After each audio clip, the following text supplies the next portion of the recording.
Time और sign सब कुछ डालें उसके ऊपर। बच्चे यदि वर्कबुक में गलती करता है, रेड पेन से उसके लिए अंडरलाइन करें या गोला खींचें और सुधार कर उसको लिखें और फिर उसको इंस्ट्रक्शन दें 10 बार लिख, इसको 5 बार लिख और वो आपको दिखाए, तब सुधरेगा।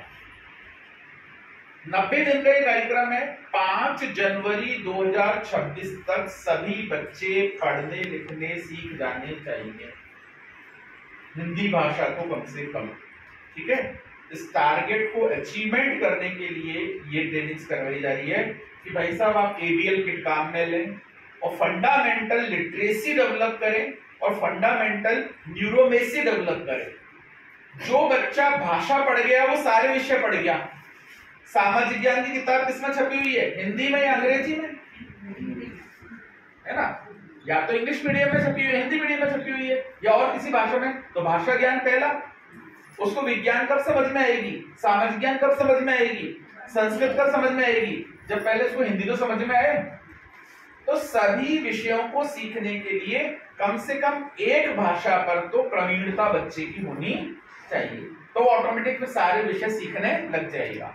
और विज्ञान और गणित जैसे विषय के लिए एक अंक ज्ञान होना, अंकों को घटाना, पढ़ना, बोलना, उनके लेटर्स में कंफ्यूज नहीं होना, उनके चिन्ह वगैरह पहचानना, संकेत पहचानना, इसकी उनको प्रैक्टिस होनी चाहिए। आपने ये काम कर दिया ना, ये सबसे पवित्रतम काम है, विश्व का सबसे पुनीत और पवित्रतम काम है। फिर भले आप आज मंदिर जाना भूल गए, कोई बात नहीं, भगवान माफ कर देगा, कोई बात नहीं, आज मंदिर नहीं आया तो। पर बच्चे को इसने क्या करा, आधा घंटा एक्स्ट्रा पढ़ाया, ज्यादा पढ़ाया, मन से पढ़ाया, दिल से पढ़ाया, तो भगवान उसको पूजा में काउंट कर लेगा। क्यों? उसकी गणना वो करता है, आपके हिसाब से नहीं चलता कि छोरो हो गया तो सवा मणि कराऊं, चोरी होगी तो बंद कराऊं। आपकी गणना से नहीं चलता है, वो अपनी गणना से चलता है। ठीक है ना? इसलिए ईश्वर की सबसे अच्छी पूजा है अपने कर्म को पूजा मानकर विद्यालय में करें और विद्यार्थियों को अपना बच्चा मानकर उन्हें पढ़ाएं, सिखाएं।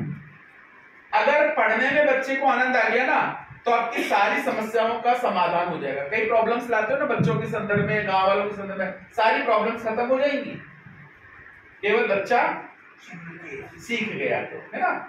तो जब तक बच्चा आपसे जुड़ा है प्राइमरी एजुकेशन में, एलिमेंट्री एजुकेशन में, तब तक वो सच बोलता है।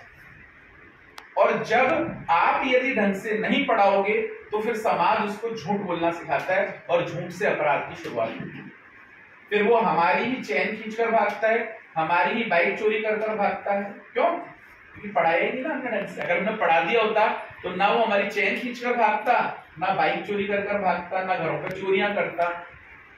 क्लियर होगी ये बात? तो हम ये निर्णय करें कि मेरा स्कूल मजबूत बनाऊं तो समाज ऑटोमेटिक मजबूत होएगा, समाज मजबूत होएगा तो देश अपने आप मजबूत हो जाएगा।